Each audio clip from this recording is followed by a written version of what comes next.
Hello everyone, Zane here and welcome to So You Want to Be a Paladin.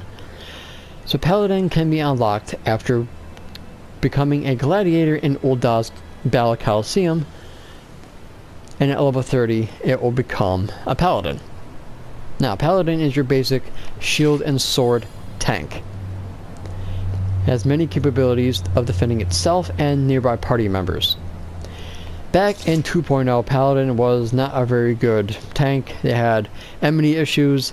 It didn't really have too many abilities that really covered other party members. And it just was all around a really bad tank back in 2.0. I really did not like it.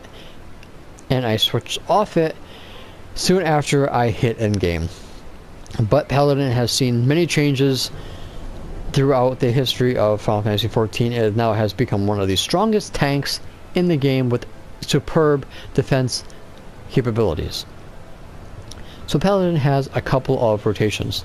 You have aggro rotation, DPS rotation, a dot rotation, and a magic rotation. So the basic aggro rotation starts with Fast Blade, Savage Blade, and Rage of Olone. Fast Blade delivers attack with potency of 160. Savage Blade, a potency of 100 by itself, increased enmity. If you do it in a combo with Fast Blade, you'll do 210 potency. And followed with all that is Rage of Olone. Delivers an attack of potency of 100 by itself. Increased enmity, Savage Blade is the combo action, and 270 potency is the combo potency. This used to have a strength down debuff, but that has been since removed. And it looks something like this.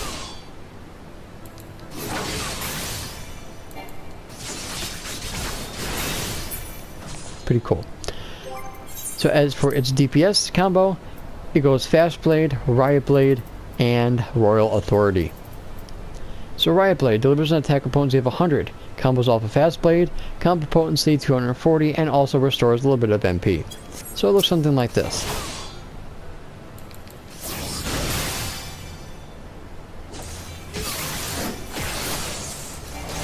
As you can see, Riot Blade gives you MP restoration of 600. And I believe that is a fixed amount. Yes. So 3 times in a row I got 600 MP. So that is a fixed amount. And its dot rotation is just Fast Blade, Riot Blade, and Goring Blade at the end. Goring Blade is an attack that does 100 potency by itself. Combos off of Riot Blade, does a combo potency of 250 and damage over time, a potency of 60 per tick for 21 seconds. So it looks something like this.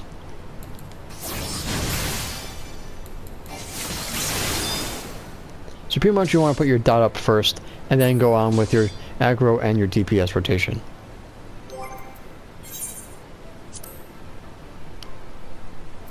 And now I want to quickly talk about its magic rotation, which is Requiesce and Holy Spirit. So Requiesce delivers an attack with a potency of 250. Potency decreases as own MP decreases, so it's pretty much best used when you have full MP. Increases attack magic and healing magic potency by 20% if current MP is at 80% or higher, for a duration of 12 seconds. And in that 12 seconds, you want to spam Holy Spirit. Deals unexpected damage with a potency of 280, and it grants shield oath bonus increases by 20 every time you spam it. You want to use this until pretty much your MP is drained completely or Requiesce falls off. And I'll talk about the oath gauge a little bit later. So pretty much those are its aggro combo, DPS combo, dot combo, and its magic rotation. So the other attacks the Paladins have is Shield Lob. Shield Lob is basically its range attack. And it sounds like an old-fashioned trash can lid hitting a brick wall. So Shield Lob delivers a range attack with a potency of 120, and also does increase enmity, and the TP cost is 120. So try not to spam it. Shield Bash delivers an attack with potency of 110, and does stun for 6 seconds. This is on a global the global cooldown with other attacks, so you can't really use this as often as you would like, because you have to wait for the whole global cooldown to reset. So if you are attacking and an enemy does an ability that's stunnable, and you can't really get shield bash off because you have to wait for your cooldown to come back, it can be a pain in the butt. And it has a TP cost of 120. Next attack is shield swipe. Oh, and before I go and continue, that's what shield bash looks like. So shield swipe. This also had a potency decrease. Delivers an attack with a potency of 100, can only be executed immediately after blocking an attack. Pacification is an additional effect for 6 seconds. Pacification basically stops your opponent from using abilities. And it does increased enmity. Unfortunately, I can't demonstrate it because I need to be able to block an attack. The next attack is Circle of Scorn, which is Paladin's AoE attack.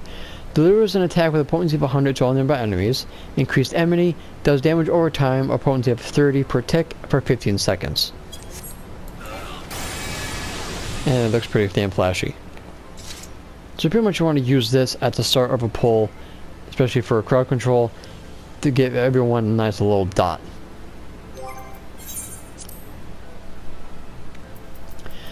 The next attack is Spirits Within. This had its silence effect taken out and put into another roll action ability. Delivers an attack with a potency of 300, and potency decreases as its own HP decreases. So it's like Requiesce, but for your own HP. And it looks something like this. So, looks pretty cool. The next attack is Total Eclipse. People complained that Paladin had lack of AoE attacks, so they added in Total Eclipse at level 46 and Stormblood.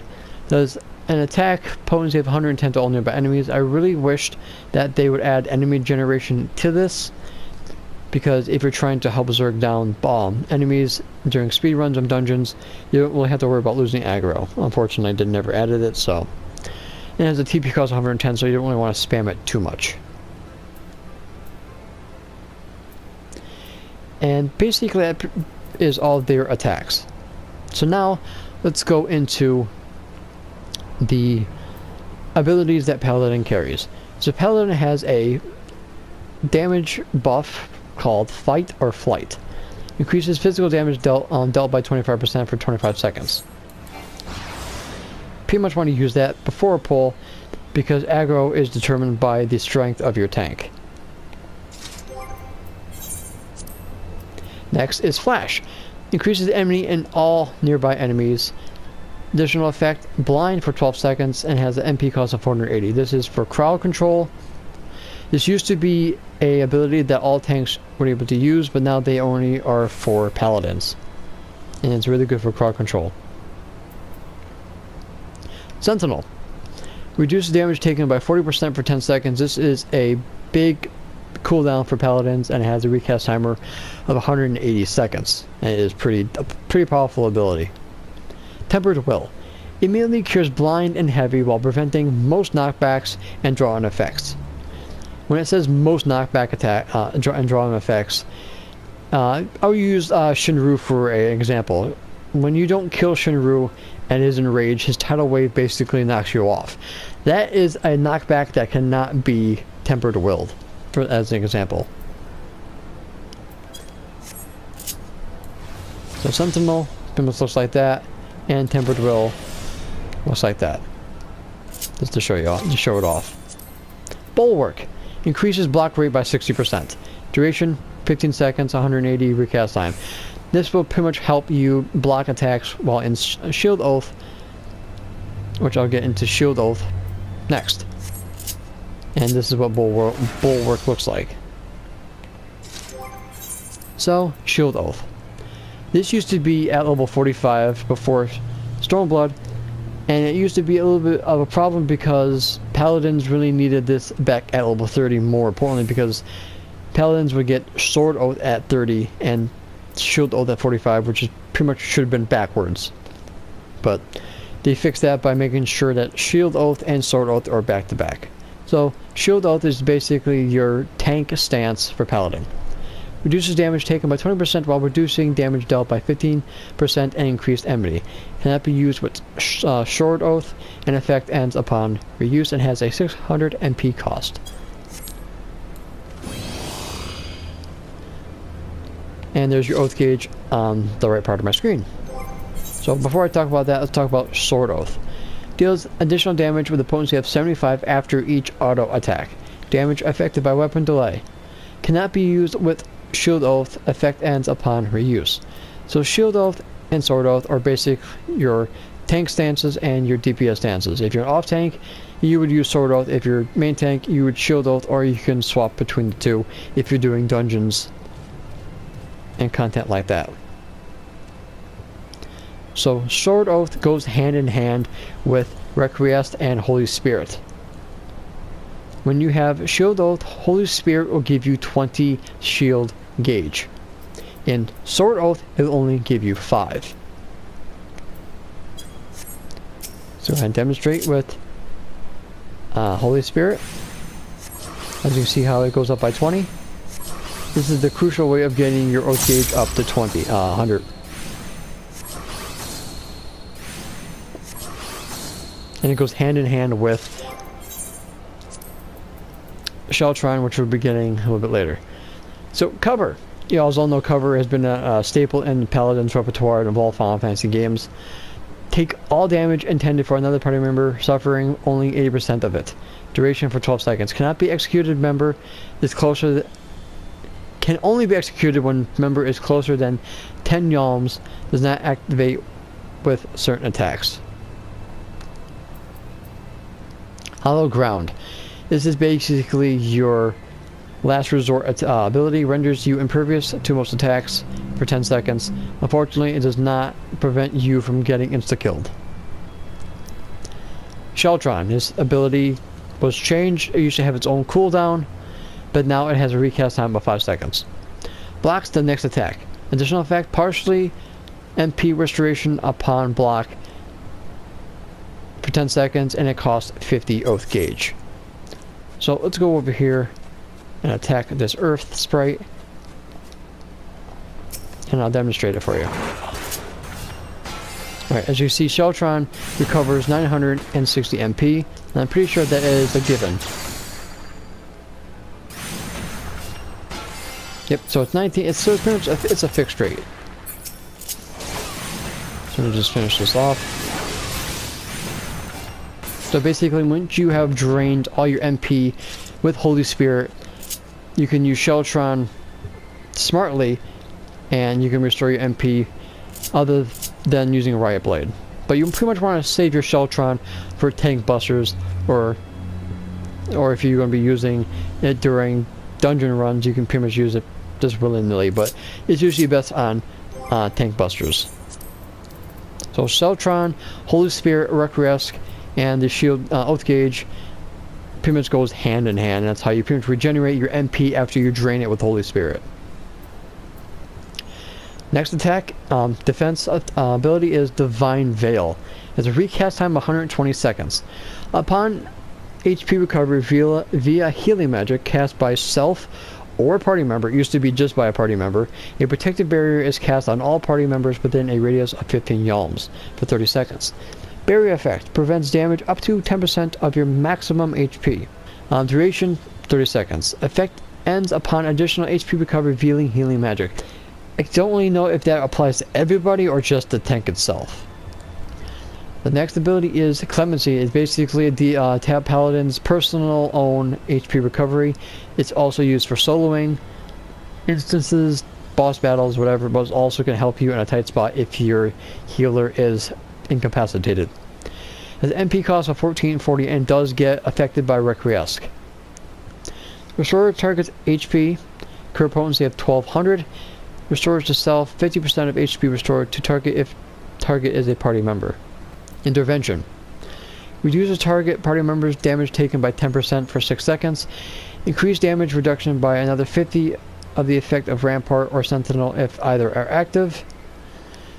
Rampart or Sentinel, if they are active on you when you use intervention on another party member, that party member will get an additional 50% damage reduction on top of the 10. and passage of arms.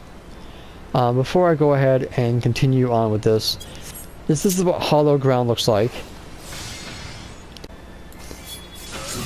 Total Eclipse, Clemency, Bulwark, Divine Veil. So, all pretty cool. And unfortunately I can't demonstrate cover since I don't have them ready to cover. So Passage of Arms, it is basically the bread and butter of the Paladin's defensive capabilities. Increases block rate by 100% and creates a designated area in a cone behind you in which party members will only suffer 80% of all damage inflicted for 18 seconds. Effect ends upon using another action or moving, including facing a different direction, cancels auto attack upon execution. And it looks like this. It is the coolest looking ability, and it spawns wings of protection behind your paladin. So basically that is Passage of Arms. And has a recast time of 120 seconds. Also, I forgot to mention that Intervention has oath gauge cost of 50. Unfortunately, I can't demonstrate Intervention, so now let's go into traits real quick. Paladin has 3 enhanced vitality, oath mastery, increases oath gauge by 5 each time auto attack lands while under the effect of sword oath, or attack is blocked while under the effect of shield oath. Divine magic mastery has MP costs for all spells while preventing casting interruptions via damage taken, and enhanced cover reduces damage received from a covered player by 20%. Now let's go into the role actions. As you know, Convalescence, Rampart, and Provoke has been taken out of Paladin and put into the cross roll section.